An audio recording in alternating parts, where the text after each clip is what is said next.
Spawn On Me is the premier podcast spotlighting people of color. Every week, we talk news, what we've been playing, and tell you who's invited to the cookout. Our show is all about talking about gaming through a prism of blackness, because we are the culture. Welcome to Bukaka, y'all. Sadate on the tippy tie. What up, everybody? I hope you're all doing well. What up? This is the Spawn On Me podcast with Kahlief Adams. I'm your host, Kahlief Adams. I hope you're doing really well. I hope you are having a wonderful week. It is Wednesday. It is the 18th of May, and we are getting it in a real way. We're making some fun things happen. Again, if you missed last week's episode, please go check that out. We had a lot of great conversations. Actually, one conversation that we're also going to bridge with into this episode, because we have someone who can actually talk to some of the stuff that we were digging into last week. So if you missed the conversation about us being in Mother Gunship Forge with our Chicago biscuit, make sure you go check that stuff out. Make sure you're giving people some love in the world, and also make sure that you're giving yourself some space to relax, some space to think about what the future is going to be. I think a lot of folks right now are, reasonably upset about all the things that are happening in this space. And we're going to talk a little bit about the shooting that happened in Buffalo towards the end of the show, because I have some thoughts about that. But I do want to give you all a space to say, continue to find good ways to give yourself some grace, give yourself some space to be who you need to be, and also give yourself some space to not do shit. That's a really big thing. Give yourself space to not do stuff. Just sit like a lump on a log and do that for a little bit and get yourself together. I am really excited because we have a fantastic guest this week. So one of the conversations that we had last week with the ABK data and that new kind of tool that they talked about was really interesting to see how people were kind of coming to that conversation over the week last week. And I saw this fantastic tweet from editor-in-chief and founder of But Why Though, Kate Sanchez. And she talked about, how some of this data really wasn't doing what it needed to do, and how some of that is really kind of missing the mark. So I was like, you know what? Let's see if we can get Kate to come onto the show. And by the grace of the internet, we made it happen. Kate is here with us this week on Spawn On Me. So excited to have you on the show. What up, Kate? How you doing? How's everything going? Hey, I'm doing good. Thank you so much for having me on. I'm really excited. I am hyped to have you here. Again, I want to thank you for using your voice in the best ways and sharing, thoughts about the data level of the conversation that we saw happen last week, which we're definitely going to get into. I want to give you the ball and let you run and do that work on the show. But first, I want to give folks some love. I want to give you some love and let folks give you some love. But I want to know, for the folks who don't know your work and who haven't been familiar with all the fantastic stuff you're doing at But Why Though, which again, I think y'all need to go check that out. You need to support that site. You need to support all the work that's happening there, because it's fantastic reviews, fantastic conversations. How did you get into this space? How did you decide you were like, I want to do this with my free time and make content in this space? So it's funny because I decided I wanted to make content because I decided I didn't want a PhD. So it was one of those, how can I leave the messy part? Well, I mean, it's still messy, but leave academia and still do what I love, which is researching, which is talking, which is communicating with other people, building communities and building understanding around the things that we watch. Because my PhD was specifically in pop culture and how it informs not only our identity, but how it informs how we look at other people. So pop culture for me has always been something that matters a little more than just, entertainment. And I was, at the time, I was just kind of trying to find a space to get that outlet. And we decided to start a podcast. That podcast went really well for a year. And then my husband and I were like, do you think we could do a site? Like, do you think we could write? Like, do you think people would want to do this? And then we just threw it out to our community. We're like, hey, we're thinking about doing this. Does anybody just want to blog with us? Like, we just blog all of us together. And now that was 2018, I think. Now we're 2022, still going strong. I've been able to grow as a writer. So I not only cover games. I do most of my freelance work is games. And then all of my film stuff is usually over at But Why Though. Rotten Tomatoes critic.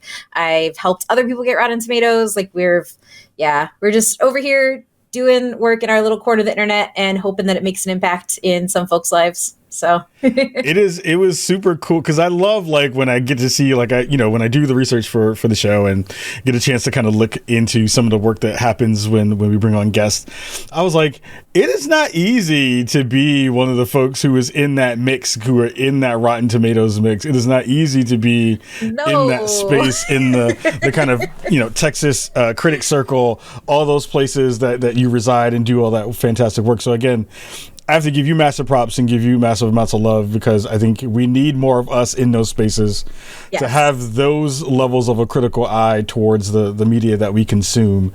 And knowing that you're in that space is fantastic for all of us to be able to see you thrive in those spaces. So I'm excited to have you here for a bunch of different reasons, but I think one of the most important ones that I want to dig into is around some of the stuff that we saw in that ABK conversation, right? So I think, the tweet that you shared, and I'm going to read it off because I thought it was really the thing that made me want to say like, hey, we got to get Kate on the show.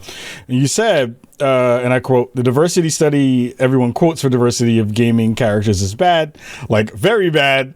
Like the raw data doesn't add to what's being presented. Like, so it's much reaching into my brain and my brain is broken by watching all this kind of stuff." Paraphrase. As I say this as someone who's working in diversity data at least 40 hours a week. So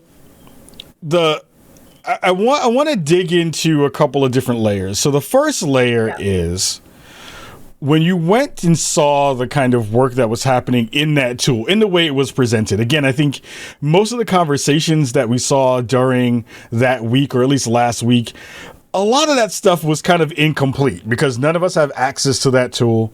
We're not really seeing how they're implementing it. They're giving us the idea of how they want to use it. And for me and for you and for so many other folks, they were like, this doesn't pass the sniff test. This doesn't feel like it's doing what it needs to do. When you first saw the conversation pop up, like what were your thoughts that kind of came through that were like, I want to talk about this? Yeah, I mean, well, one of the first things was, and I do this, because I work in diversity data, I always go to the study. Yeah. Like, what study did you base this on? What did you link? That study is deeply broken. They do not, like, they treat NPCs. They have NPC data right next to playable character data. They make a broad sweeping statement, but then undercut it with a statement that doesn't fit. Like the diversity study that they apparently based this entire tool on was broken. And if you build anything based on data, if your starting point is messed up, everything else you're building after is also messed up. So like if I remove just the ick factor of it, right? Like none of us like seeing our personal identities drilled down into a data point that always feels icky. If I remove the ick factor from it, it's built on a foundation that's extremely shoddy. And it didn't hold water there. So as I started kind of like looking through that and looking through it with my husband, he's a data scientist by trade and that type of stuff, just talking, like we talked for 2 days about just like, this is how it's wrong. This is how it could have been done better. And I think ultimately when we look at how data was used in that tool, at least from what was presented to us, and this, like, I don't like the tool. I'm gonna say that right now. Yeah. It was bad. It was icky.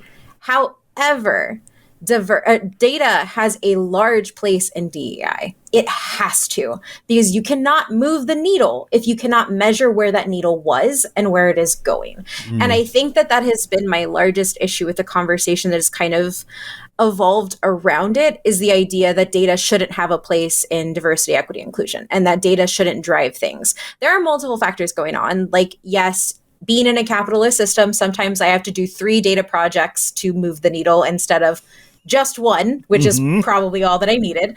So that is that extra effort that you're putting on people who are in my position, which I guess for the people out there, I don't just make content. I've been in DEI for 8 years.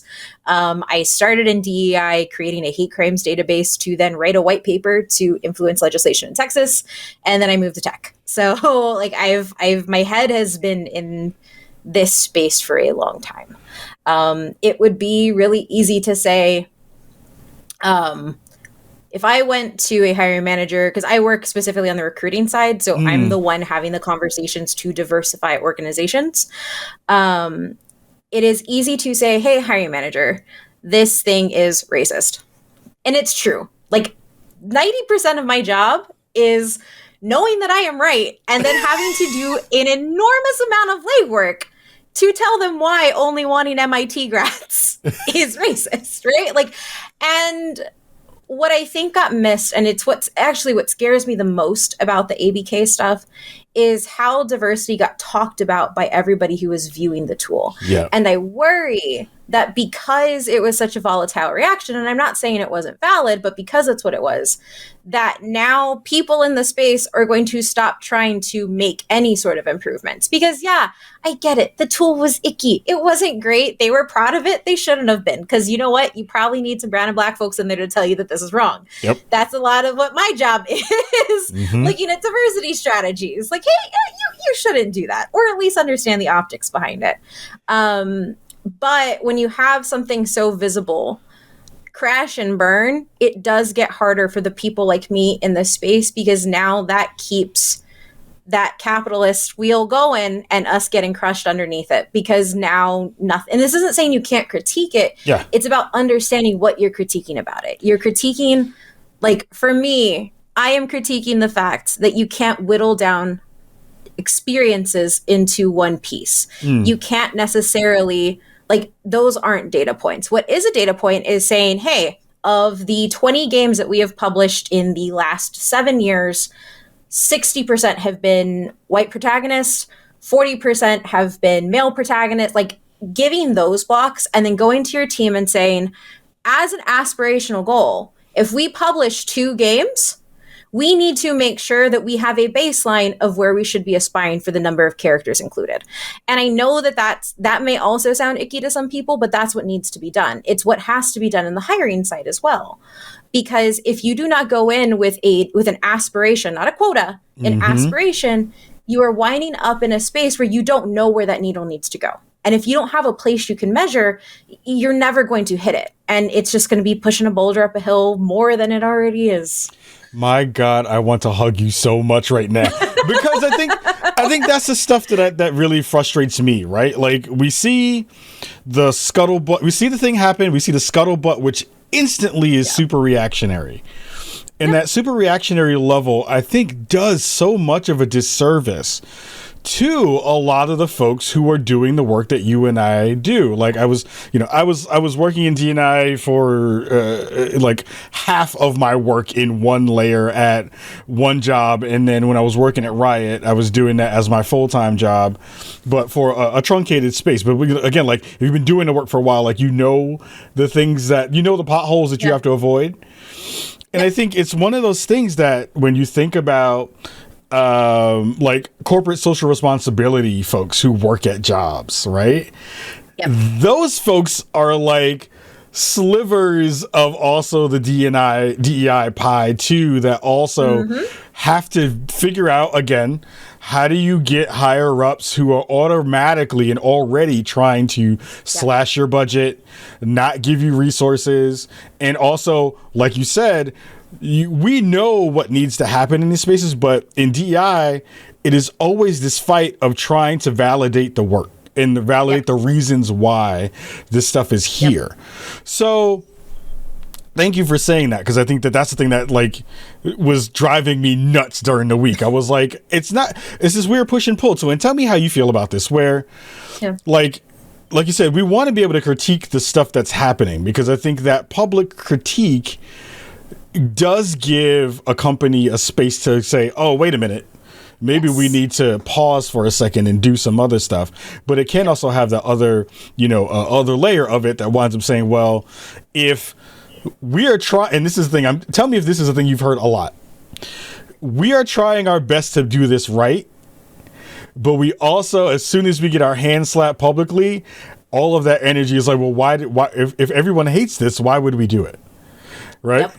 Yep. So where do we go from there when it winds up being a thing where we know that they are finding every excuse to cut everything diversity, inclusion, and equity? How do you figure out good ways to bring that to the table when you see this public kind of backlash be in the space? Yeah. I mean, to be honest, I think a lot of it comes from platforming people who are doing this fight in this space. And I don't even use fight loosely. Like when I go into a meeting, it is not just physical labor of me getting the data. It is the emotional labor of continually have to justify my point. And my point is, don't be racist, right? Like that is such a hard thing for people to understand, that there are not, and there are some bad actors in DI. We all get it. But there are also a lot of people who are trying our hardest to leave our spaces better than what we started at. And when we do that, we need, how do I say it?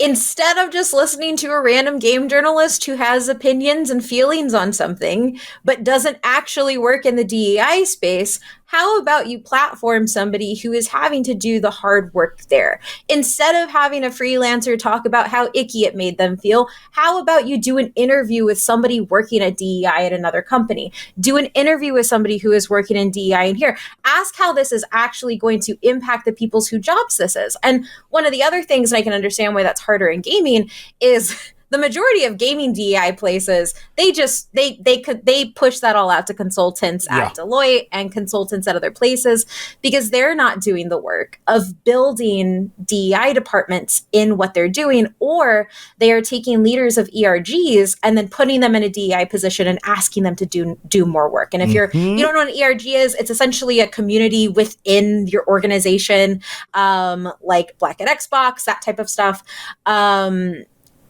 And this is the issue, right? Like, it is hard to find people to talk about DI in gaming when gaming does not fund us to do the work. I have tried to get multiple jobs in gaming.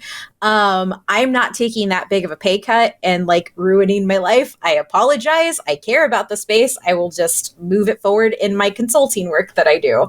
And that is a problem. And so if large outlets took the time to actually investigate the space, actually talk to the people in the space, then we could actually see what these conversations don't look like in theory. We can see what these conversations actually look like in practice. And that is the big piece that we're missing. Because when you just have reactionary people on Twitter speaking for a job they don't do, you are going to end up where that job now becomes 10 times harder for the person actually doing it. Oh, I'm shaking my head so hard for everyone who's listening to this in audio form. I'm probably going to give myself a concussion.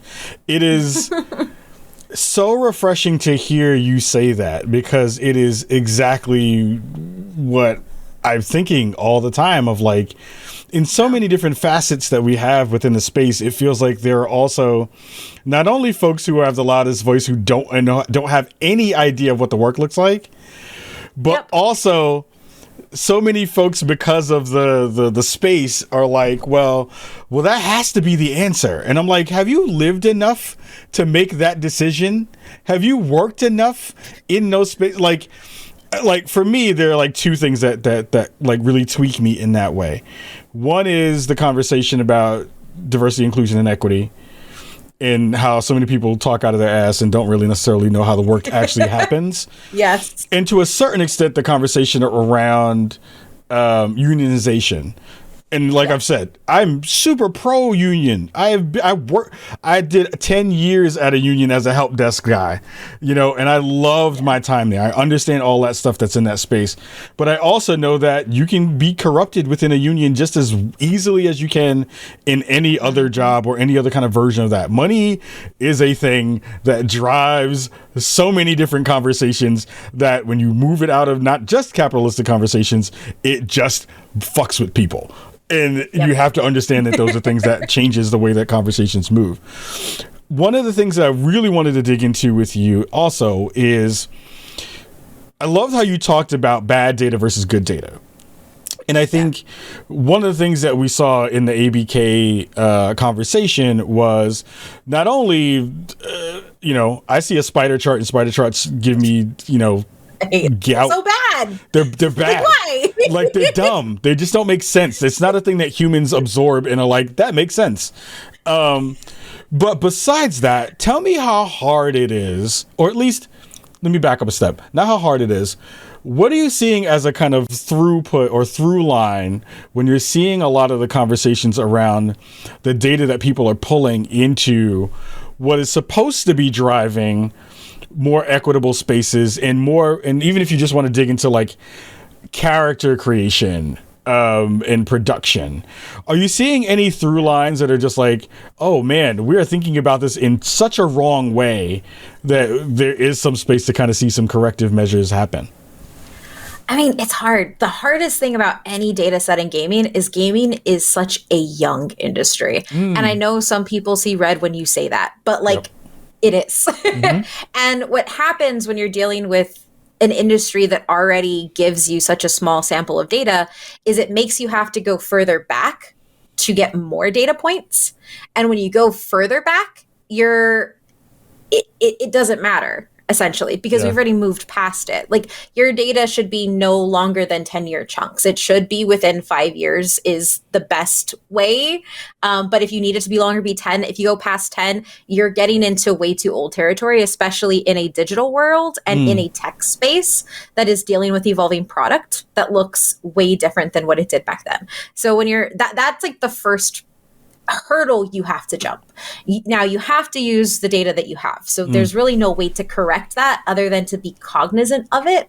The larger thing that I am seeing happen whenever I see a lot of these studies, especially when it's about like characters and games and everything like that, is people want to look at the whole pie, but they want to ignore pieces of the pie that are like full character creations or like stuff like that. So if you toss out the top selling games that you created your character up from scratch, you're tossing out part of your data. And that's important because those characters weren't necessarily white males. They were whatever you wanted them to be. And so they have to be included in your larger data set. The other piece that happens is a debate between a playable character and non-playable character. What do those two pieces weigh? Which ones weigh more? And do we look at something holistically or just from a player perspective? And those have been the spots whenever I've seen a lot of the data stuff that's going on, they're not necessarily rectifying those pieces. And I think a lot of that comes from understanding that gaming as an industry has a very bad diversity problem, both behind the camera, not behind the camera, but behind the computer, behind everything, and also in front. But when we go with like, that is a fact. Now, what we have to find with data is how bad is that? And is that the 80% we think in our mind, or has it actually gotten better in about like 60, which is still bad, but an improvement? Right. And I think that there is a lot of bias that goes into some of these data sets, thinking about the Diamond Lobby study that was very specifically quoted in the ABK piece, where there was a decision made on what you wanted the data to say. And you're going to do what you want to make the data say that piece. It's why I always go back to the studies that people link. Because if you're taking raw data and you're interpreting it differently, you're going to end up with a result that data cleanliness, it's a thing. You need an endpoint, but you can't make your decision on what the data says until you have it. I don't know if that answered your question, but those have been some of my issues. Like when I see people handling data in the space specifically from that perspective, and it's not done with malice, right? Like it's done because we want a better space. But if you overestimate parts of it, we're not helping anybody because we need a real scope. If you see that 40% of the landscape is now full character creation, guess what? That's another study. How many of those things have more than 4 skin colors that you can choose, right? Like, though, how many of those things have black hairstyles you can put in? Like, those are more that you can dig into, because diversity, and this is the thing that I have also noticed is an issue in gaming, is that when they're looking at data subsets, a lot of the times it's just about male and it's just about female. And it completely erases men of color from any conversation being had. And that is something that is vitally important to understanding, that whiteness is an access of privilege, and that supersedes a lot of things. It winds up being. Yeah. Go ahead. No, finish your thought. No, I mean, like that's where we end up. Like, we need people to understand that just because the number looks better now, it doesn't mean that there aren't more places that you need to go. Because say you pull up your study, and of the 30% diversity that's represented, 15% were Asian characters, the remaining percent were Black characters. Okay, that's not the only diversity in the world. And that is where we need to go. Like, you have to do one step, and you got to be ready to iterate on the product that you're working on. Because when you're creating a report for somebody to read, that is a product. That is something that they have to consume, and that is something they have to make choices from. I feel like I went off a tangent there.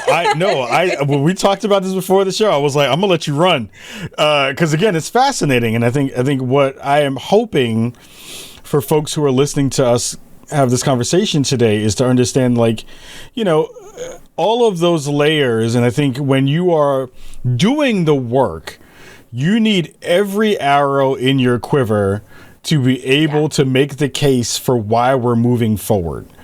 And I think what happens is we wind up getting in the weeds so much about nothing is changing, nothing is happening, that we wind up shooting ourselves in the foot and making it harder, like you said, to make the case when you have the people who are decision makers, who you have to go and say, here's the thing that I need for you to understand so that we can move this needle in a direction that is not backward. So I think, data cleanliness is extremely important. Again, it changes a lot of the ways you think about your sample set, changes the way you think about all the kind of corresponding data that moves up around that. But it also feels like a thing that is really important is, you have the consultancy side where you have, experts who have come into the field and have a wealth of knowledge to be able to kind of guide conversations when folks are looking to be better at the work that they're doing. But I also think that there's a space that we don't talk about at all, which is how much of the participation of the audience is important to building the case for what diversity can potentially be from a data standpoint. It's hard enough to go get Black people to go take the census, right? Yep. And folks within our communities, your community, my community, our communities are like, yo, what you want? Yeah, why do you need to know? Why do you need to know if I'm a citizen? Like, why do you need to know these things? Right. And how does that affect when you have these conversations about diversity within the hiring practices in that layer of it? How does that stuff kind of wind up fixing it or messing it up?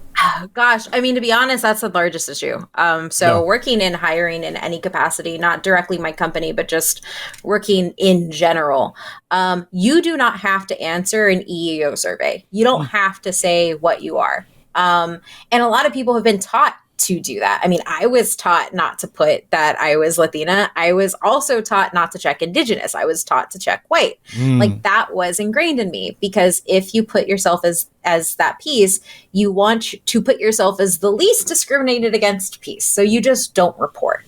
A lot of what happens in that lack of self-reporting, it changes how diversity is driven from a strategy standpoint. So a lot of the times when you're developing a strategy for any sort of mechanism, you can only go on how you can find people. And because of GDPR, which is it was a large rollout of laws in the UK that is also affecting the US, so far as how people handle data on the internet and everything like that, and self-reporting, pieces like that, everything has to go from self-ID. So if I am looking at a pool of people and 50 people said they were X, 50 people said they were Y, but 25 people said they weren't going to identify, I can't look at those 25 people. They're gone. No matter what the reason was. And so when it comes to not reporting, I understand the fear that comes with it, especially in the large history that is extremely racist, and this way these systems have been developed to categorize us and then kick us out. But when it comes to doing DEI, it is consistently finding a way to fill the hole or to build a strategy that you then have to present that takes into account the people that don't fit into anything. Because you know they're there. You know your community is there. So how can I build strategy 1 and say, but if we run 0.5, which is a little bit of extra work, we could go get these people. I don't think people understand how deeply it does mess up with larger movements towards good when you don't report. I mean, we saw it a lot with like the vaccination self-reporting. Yeah. It was extremely important to report that you were being vaccinated because we needed to know what pockets, what communities were there. And Black and brown communities were the most vulnerables in those situations. But if you aren't reporting that you got your vaccine, they don't know what places are working. They don't know the percentage that it's happening at. Like all of that is scary, but it's also important to make sure that your community can move forward. And that's something I didn't realize until I started working in data. Like my very first project, I was making $10 an hour reading and cataloging hate crimes. I did not get paid enough. It was awful. I did a really great thing. It was my first white paper. It was for a very good cause and it was for a nonprofit. So I understand why I wasn't paid that a lot. But that was just what was reported. And we all know that there was more that wasn't reported because I had to do what was reported and investigated as such. What was reported thought that it was by the public. So like public news sources, stuff like that, but wasn't investigated. And then there was just like a subsect of other violent crimes or other vandalizations. And you had to like map all that stuff out. Yeah. All it is to say, every time you don't report something, it does impact the larger movements around it. And it gets sticky when there are consequences to reporting sometimes. But from a data perspective, any project that we do is only as good as the data that we have. Yeah. And you need it. Fill out your survey. Like if you are listening to this, fill out the survey people give you, please. It helps so much. I know because you've been doing this work way longer than I have, but I know even in the short time that I was doing that work, again, it was like, well, how do we, the question would always be, well, how do we know this is serving the audiences that we want to serve? And the first question is, well, do you even know who your audience is? Right. And I think like that is a huge part of the conversation that we had when I was working at Riot was to say like, well, we know that for the most part, we are serving a mostly Asian player base with League and some of the other games that we had. Valorant was very different because of the, it already had a lot of great characters baked into it that came from diverse backgrounds. But what I was like, well, I want to figure out a way to get Black and brown kids to play League. But are we tracking? Like, are we pulling in data that tells us how many of them are actually playing? Yeah. No, like not like we. And it wasn't because we weren't trying. We couldn't. Like again, if you didn't self-report, it was just really hard to be able to do it. Yep. How does that work from the talent acquisition layer too? Because I think TA is real hard when it comes to that stuff. I mean, when it comes to talent acquisition, it is literally just trying to do your best to learn about literally every single diverse program in the space. Like, learn about who the movers are, who are having conferences, who are inviting people, like going in and seeing who are heads of things and then looking into their networks.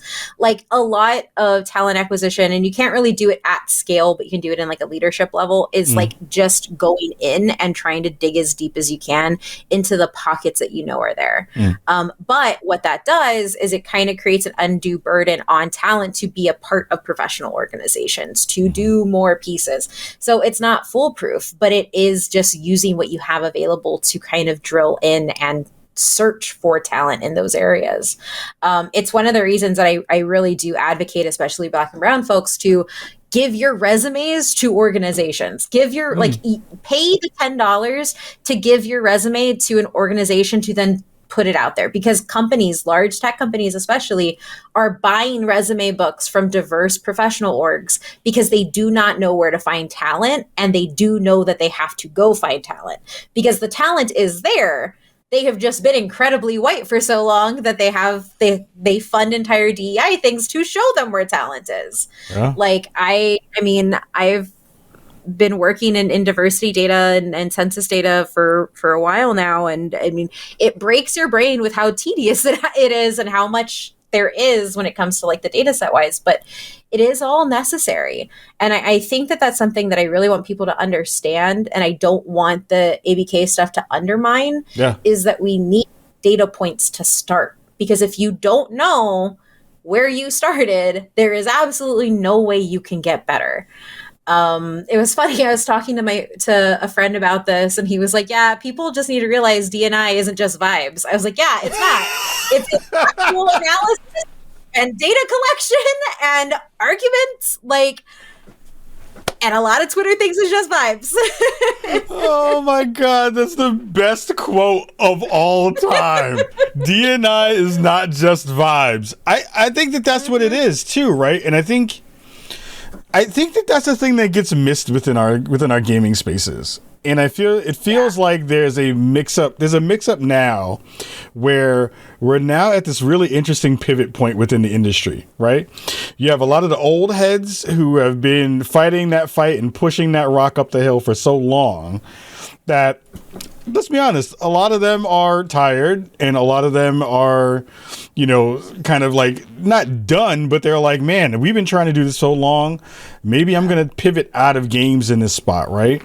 And then you have a lot of folks who are like fairly young in the space who are like now kind of starting to get into that layer where they can see how, let's be honest, the world ain't fun and it ain't even and it ain't gonna be like that for a really long time. So you have a lot of that angsty energy that is what we see a lot on social media.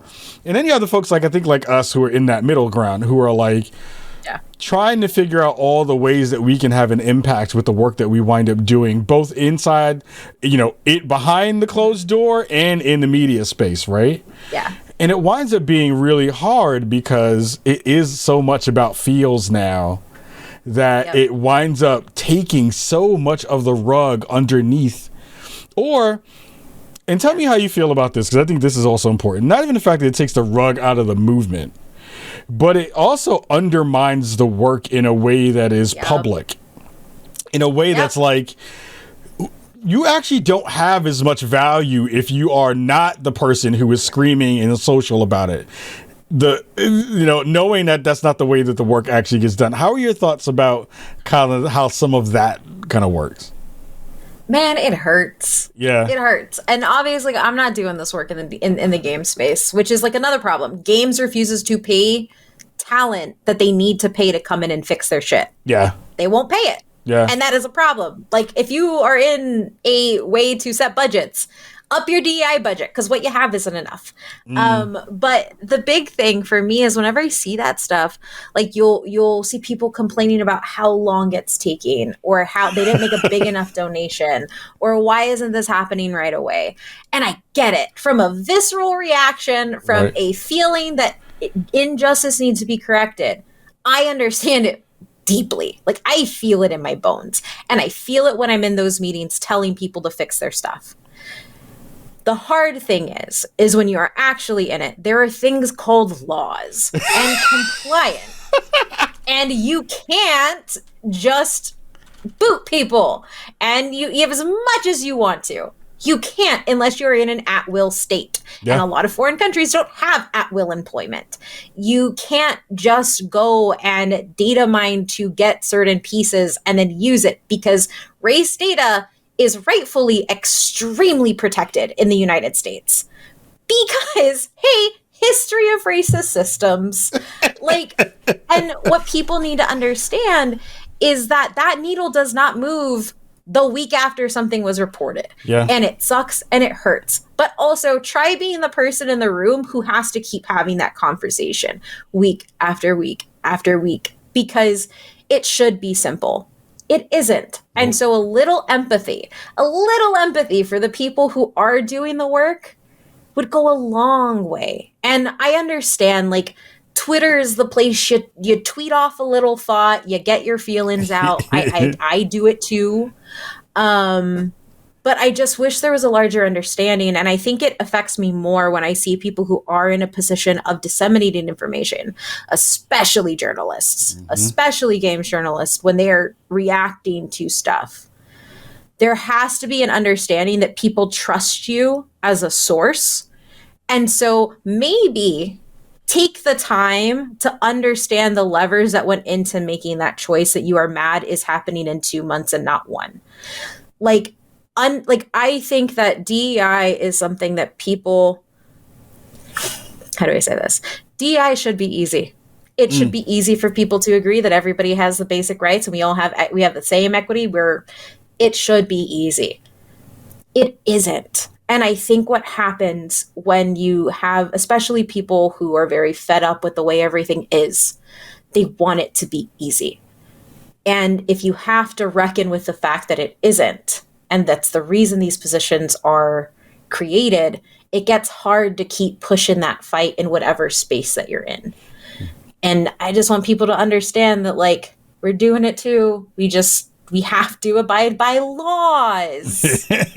and we have to, like, work within the parameters that we have. Like, I think that's always been a thing that has been, like, mind-blowing to me, and that's where a lot of my frustration winds up being, is like, if you understood how hard we work to just get there, even if it's not even close to where we want to be. Again, I think a lot of this work is not only hearts, mind, soul, but it is like, it's aspirational stuff. Like, we are trying to figure out how to literally make the world better by pushing pebbles up a hill and while having the hill be made out of quicksand, right? Exactly. Go ahead. Sorry. No, keep going. No. I was going to say, somebody had responded to a tweet I made today about just being very tired about being a DEI person on Twitter. And she pointed out that, like, we have to, like, arm ourselves to go into every meeting understanding that we're going to be pushed back. Yep. We have to go into an exhaustive state to understand that one piece, that's what we can do right now. And then not only that, we have to do it respectfully. And that sucks. That's the reason I'm not respectful on Twitter, because I do it enough in my day job that I'm not going to do it in my personal space. But that piece, because it turns into this. It turns into, if I blow up and I say what I want to say here, I'm no longer in the room. Yeah. And that is what consistently has to get weighed. And I hate respectability politics with the deepest, like, deep down. I hate it. I will never abide by it unless I know that it's where I have to go. Yep. I have to find a way to meet people who refuse to understand, because I want it to get better. Yep.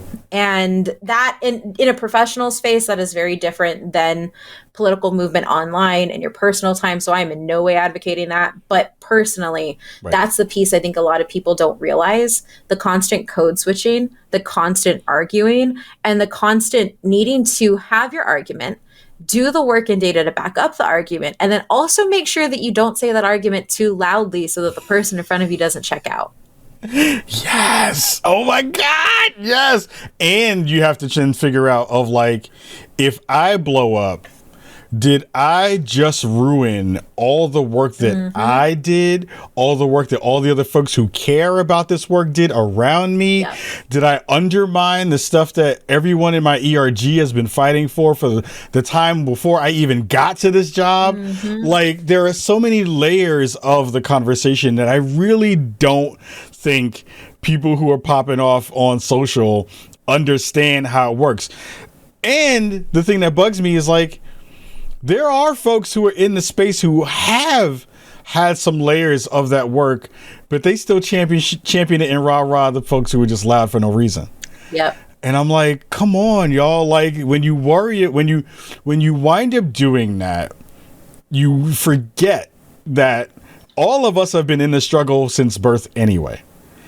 And if you know that layer is there, and you're like, hey, all you assholes who are over there who are kissing butt by not screaming in the meeting about how your feelings are hurt because this is not going the way you want, but also you're not the people who are advocating for more of that work to be done in that way, or understanding the minutia of what it takes to get there, it just throws me off, because I'm just like, man, like,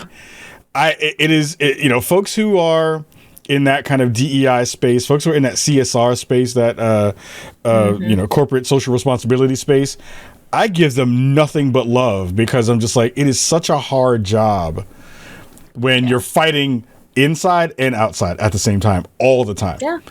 Yeah. I mean, I think like building on that too, just to kind of add to the conversation, and I think it's something that gets missed a lot, is when we do see diversity done, not necessarily in a corporate DEI, but in a we're going to sponsor a diversity panel way. Yeah. One of the big things that happen is it has primarily been led by like white women in the gaming space, which is something that is a very large problem. That's something I definitely tweet about a lot because it is a space that makes it harder and unsafe for people of color, specifically Black and brown people, to operate in it because the narrative that is continually being said is still from a privileged perspective. And that's why I always say, when we talk about diversity and when we talk about where we're looking at, and as wrong as that dumb spider chart was, so stupid, we all exist on axes of marginalization and privilege, everybody.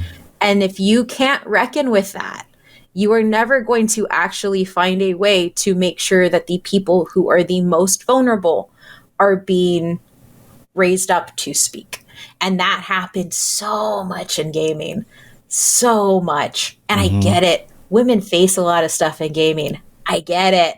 I feel it. I also know I get 10 times as much as the white woman on that DEI panel. Yeah. Like, and that is something that like I really wish outside, like, which I also think comes down to who is doing the data, what is the narrative being put on the data. And I think a lot of the data that comes out in gaming is only looking at gender, and it isn't actually looking at the intricacies of race, because that is not what that group is actually interested in talking about. So you have to diversify who's also pulling the data as well. Yeah. And you also have to remember that like we talk a lot about the ills of capitalism. And of course, we know that capitalism is terrible in so many different ways. But I think that one of the conversations we wind up not having a lot is, I don't know if capitalism is going anywhere anytime soon. It's probably not. It's probably not changing anytime soon, not in my lifetime. So how do we work within the systems that we are under while also trying to figure out good ways to make strides that make sense to everyone who we possibly can touch, while also understanding that this is not the world that we want. We are working with what we have as opposed to where we want to be. Because I know a lot of folks are like, burn it and throw it into the garbage. And I'm like, so what do we do then? We can't get y'all to freaking vote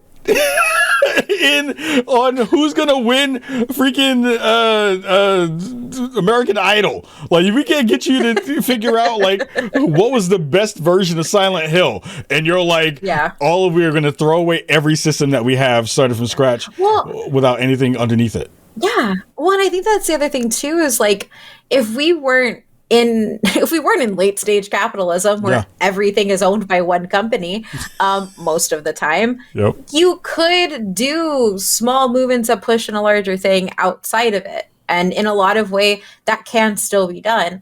But if you actually want to start affecting stuff within it, you have to start changing out parts of the system while you're inside it, like getting a link, like, and it is something that I don't think a lot of people think of, but when an ERG petitions to have their name changed to be more inclusive, like changing it from Latin to Latina or Latinx, whatever, like using that as an example, that is a step. And it sounds really dumb because it's just a word, but it is also actively making something recognize you the way you want to be recognized. And all of those things impact the outward going pieces. And it's also why, like, I am really happy in the space that I am in talent acquisition, because I do all the research and I don't talk to anybody, but I'm in the numbers and I'm telling people what to do and having the conversations about like, hey, don't be racist and just get MIT. You have to do that enough, because if you don't teach people another way while you're in it, you're not actually impacting anything. Like if you tweet at a recruiter, hey, white lady recruiter, you don't recruit anybody who's Black and brown. Okay, that doesn't do anything. I'm sorry. Very valid, extremely valid. Yep. I go in there and I say, hey, white lady recruiter, here is your candidate list of 50 people. 2 were non-white. This is a problem. all of these are from this school. This is a problem. Here's a list of Hispanic serving institutions and HBCUs if you're going to have to go by school to also include that have parity across the skills of the schools that you recruited from. It is dumb. Nobody should have to do that extra step, but we have to. It is the understanding that I should not have to do the extra work, but we are in a really shitty system. Mm-hmm. So if I want it to change, I have to do that work. Yeah, I think that was one of the reasons why I was always kind of, I understand where it came from, and I understand the power that is behind the movement that was I Am Not Your Mule that happened some years ago. And I was like, look, I understand that is the way you are feeling, and I understand the undue burden that is put on so many different marginalized folks within the space, but I also understand that white people are lazy.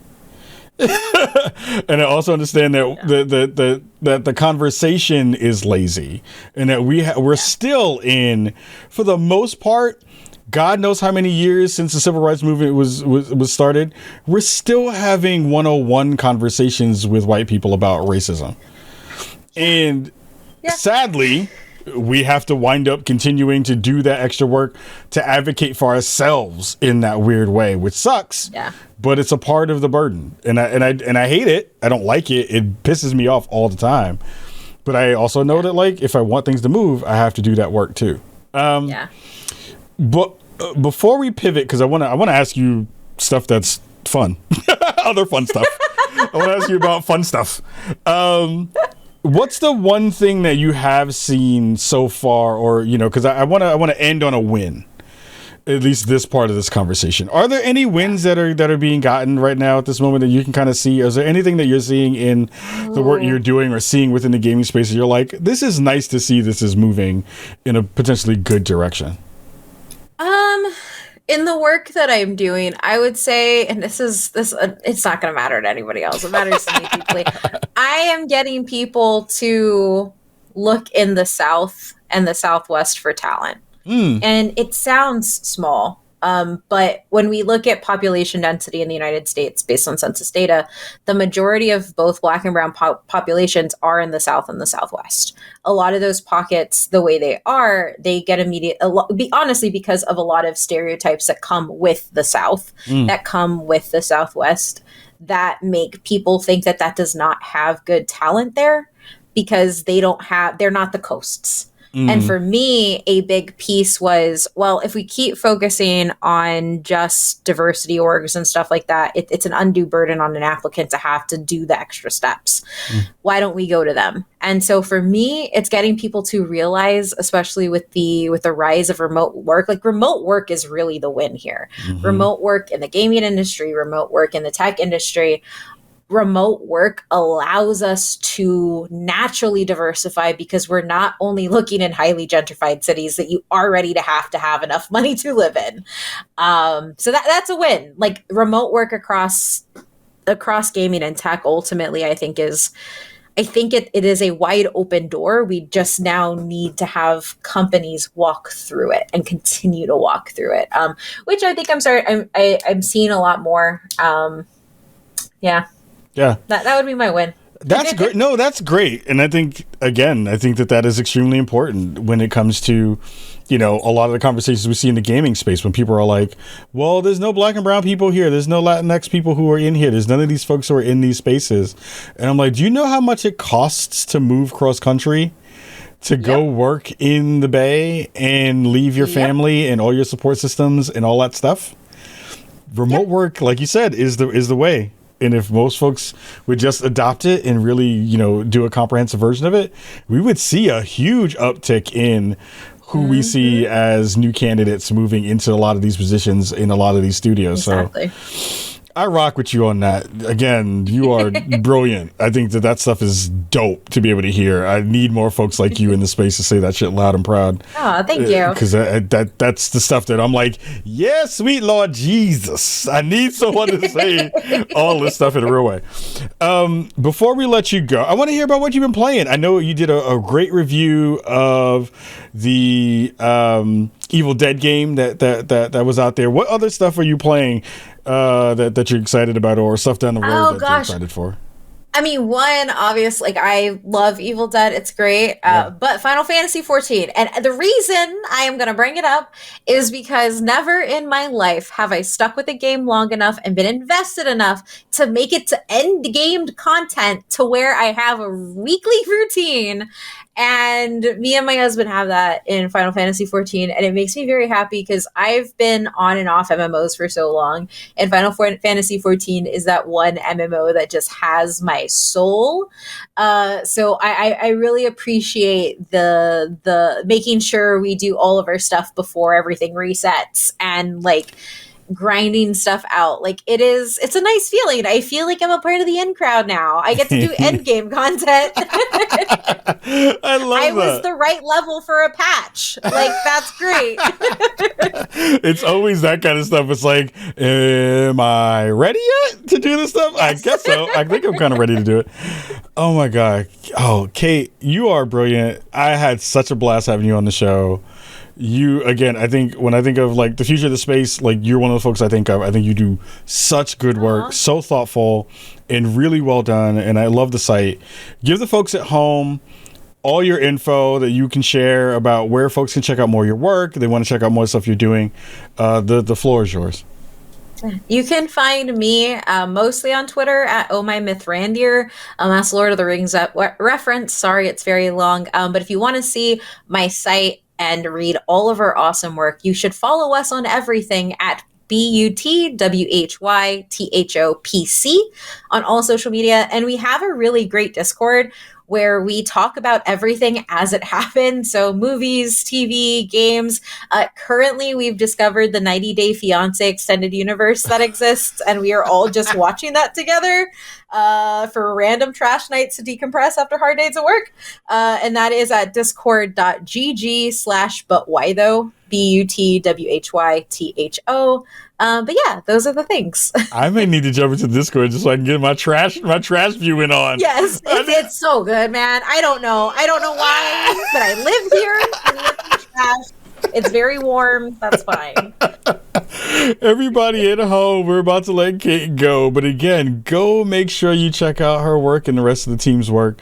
Again, they continue to do fantastic stuff in the world. And again, we're going to find some ways to get you paid on this gaming side with the data conversation, because I need people like you in my fold when I need to walk into those rooms and be like, go to Kate, pay her some money to get this stuff done in a real way. Thank you so much for being here. We'll see you a little bit later in another show. I want to see if we can get you on at another time for some other conversations I have in the back of my mind too. So everybody say goodbye to Kate. Kate is fantastic.